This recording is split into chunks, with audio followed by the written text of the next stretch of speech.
Trump declines to call for unity after Charlie Kirk killing in stunning move.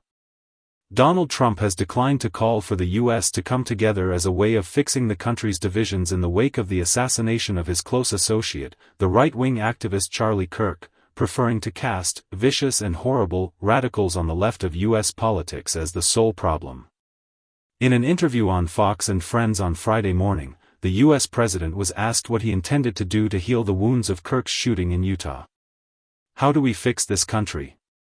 How do we come back together?" he was asked by the show's co-host Ainsley Earhart, who commented that there were radicals operating on the left and right of U.S. politics. Less than 48 hours after Kirk was shot in broad daylight on the campus of Utah Valley University, Trump replied, "I tell you something that is going to get me in trouble, but I couldn't care less." He went on. "The radicals on the right are radical because they don't want to see crime. The radicals on the left are the problem, and they are vicious and horrible and politically savvy.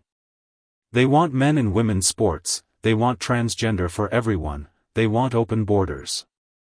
The worst thing that happened to this country." Trump's refusal to seek a common bipartisan way forward at a time of profound national anger, fear and mourning was a stunning move for a sitting U.S. president, even by his standards. The U.S. has a long history of presidents using their rhetorical powers to try to overcome political fissures. The pinnacle perhaps was Abraham Lincoln's second inaugural address towards the end of the Civil War, in which he sought to bind up the nation's wounds, and made a point of striving for unity, with malice toward none, with charity for all.